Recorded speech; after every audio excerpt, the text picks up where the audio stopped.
N'hésitez pas à aimer ce témoignage, à le partager sur vos réseaux sociaux, à vous abonner à la chaîne et à activer les notifications pour recevoir les nouvelles lectures. Merci beaucoup et à bientôt. Expérience de mort imminente? Je n'ai jamais entendu une telle bêtise. Comme d'autres choses qui n'ont actuellement aucune explication rationnelle, les expériences de mort imminente peuvent sembler folles à première vue. Une expérience de mort imminente est un événement qu'une personne vit et dont elle se souvient. Et souvent avec des séquelles, mais c'est une expérience réelle qui ne peut pas encore être expliquée par ce que nous considérons habituellement comme normal, entre guillemets. Mais tout ça, cela ne me semble pas très scientifique. La science traite de choses objectives, qui peuvent être observées, testées et mesurées par d'autres. Une expérience de mort imminente est une expérience subjective qui ne peut être ressentie et rapportée que par la personne qui la vit. Pour cette raison, certaines personnes affirment que les expériences de mort imminente ne peuvent être scientifiquement réelles. D'un autre côté, certains scientifiques pensent que les expériences de mort imminente sont aussi valables scientifiquement que d'autres expériences personnelles et intenses. La différence réside peut-être dans le fait que certains scientifiques veulent des preuves physiques de la réalité, tandis que d'autres n'ont que faire de l'ambiguïté. Quoi qu'il en soit, des dizaines de milliers d'expériences de mort imminente ont été documentées dans le monde entier. Que ce soit scientifiquement compréhensible ou non, il semble se passer quelque chose. Mon médecin dit que les expériences de mort imminente sont des rêves ou des hallucinations. Tout le monde finit par rêver, du moins de temps en temps, et la plupart des gens se souviennent de leurs rêves. Les personnes qui ont vécu des expériences de mort imminente disent que ces expériences étaient très différentes des rêves. Par exemple, un rêveur apprend généralement à son réveil que le rêve n'était pas réel. Mais les personnes ayant vécu une expérience de mort imminente constatent souvent qu'après avoir retrouvé une conscience normale, l'expérience de mort imminente était plus réelle que la réalité normale. De même, ceux qui ont vécu à la fois des expériences de mort imminente et des hallucinations nous disent que les deux expériences sont complètement différentes. Rétrospectivement, les hallucinations sont souvent décrites comme irréalistes, alors que les expériences de mort imminente sont souvent perçues comme surréalistes. Les médecins peuvent mieux comprendre les rêves et les hallucinations que les expériences de mort imminente. En particulier, des recherches approfondies ont montré que les expériences de mort imminente ne sont pas évocatrices de troubles mentaux. Les EMI ne prouvent-elles pas l'existence d'une vie après la mort? Bien qu'il n'y ait pas de preuves au sens statistique du terme, ni d'opinion unanime non plus, c'est certainement une interprétation courante. Une explication plus prudente est que les expériences de mort imminente suggèrent que certains aspects de la conscience humaine peuvent persister après la mort physique.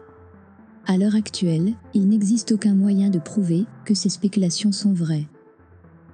Mais pouvez-vous aussi vous demander si les personnes qui ont des expériences de mort imminente sont religieuses?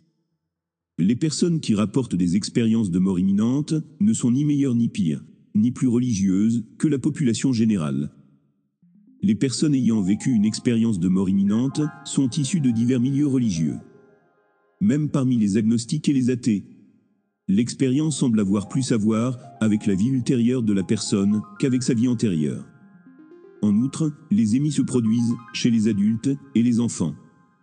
Mais quelle a été votre réaction lorsque vous êtes revenu? Les personnes qui viennent de vivre une expérience de mort imminente sont susceptibles d'éprouver des sentiments très contradictoires.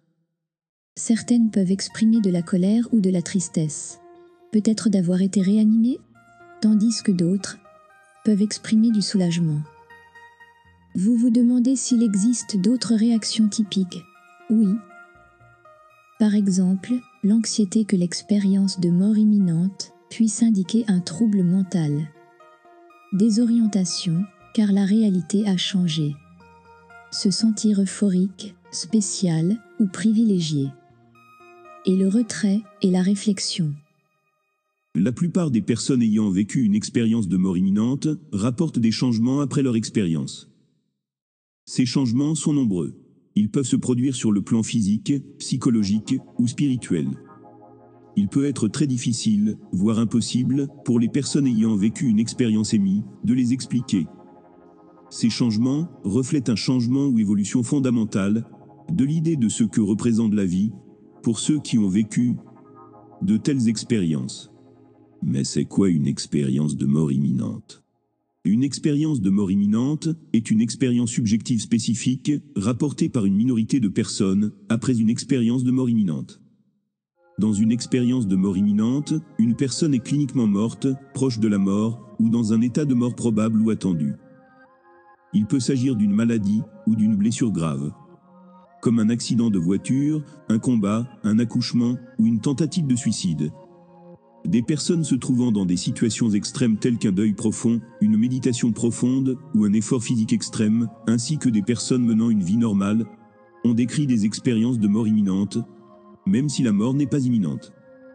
De nombreuses personnes ayant vécu une telle expérience affirment que le terme expérience de mort imminente est incorrect, et qu'elles étaient certainement proches de la mort, et non pas seulement proches de la mort.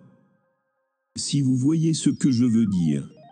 Cependant, étant donné qu'ils ne sont pas morts de manière définitive et irréversible, l'expression « expérience de mort imminente » peut être comprise comme être réellement dans les premiers instants de la mort, mais ne pas mourir définitivement. Les participants aux expériences ont rapporté deux types d'expériences. La majorité sont considérées comme des expériences agréables.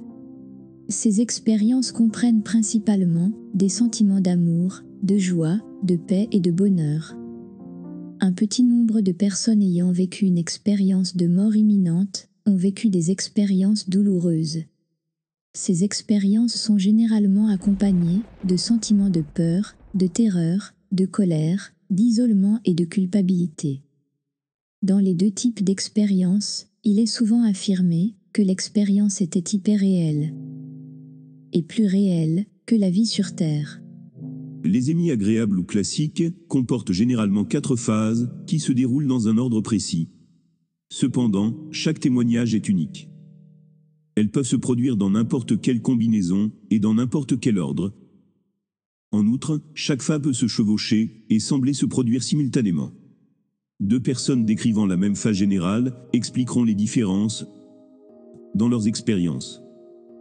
La première phase, qui survient généralement en premier, peut être décrite comme une dissociation. En effet, la personne qui a vécu une expérience agréable de mort imminente ne se sent plus connectée à son corps ou à un point de vue particulier.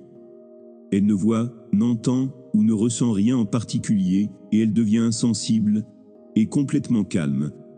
Parfois, on peut décrire une sensation de flottement, d'absence de douleur et de bonheur total.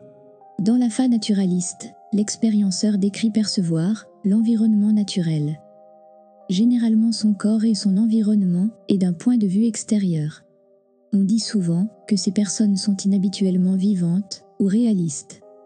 Et même si elles semblent normales, on dit aussi qu'ils ont des capacités inhabituelles, comme celle non seulement d'entendre les pensées non exprimées de ceux qui les entourent, et de voir à travers les murs, mais aussi de marcher à travers eux. Pendant la phase ou partie paranormale, les émis charmants rencontrent des êtres et des environnements qu'ils ne considèrent pas comme faisant partie du monde naturel. Ils peuvent rencontrer des parents décédés ou d'autres êtres immatériels. La communication avec ces êtres n'est pas verbale, mais plutôt un échange d'esprit à esprit. Ils disent entrer dans des environnements très beaux où les objets semblent briller de l'intérieur. Ils disent parfois avoir entendu une musique magnifique qu'ils n'avaient jamais entendue auparavant et qui était hors du commun. Souvent, lorsqu'ils se déplacent rapidement dans des tunnels ou des grottes et qu'ils pénètrent dans une lumière, ils découvrent que celle-ci était en réalité un être. Ils disent s'être sentis complètement connus et aimés par cette présence. Parfois, ils disent avoir fait l'expérience d'un bilan de vie. Ils ont vu à nouveau, expérimenté à nouveau, et ont su qu'ils avaient reçu tout ce qu'ils avaient fait dans leur vie. De délicieuses personnes ayant fait l'expérience ont rapporté être allées au-delà de la lumière. et avoir vu des villes de lumière et de connaissances. Les expériences de mort imminente sont des déclencheurs assez fiables, mais des expériences identiques se produisent dans des circonstances très différentes, même chez des personnes qui ne sont pas du tout proches de la mort physique. Les plus connues sont les expériences des saints et des mystiques religieux.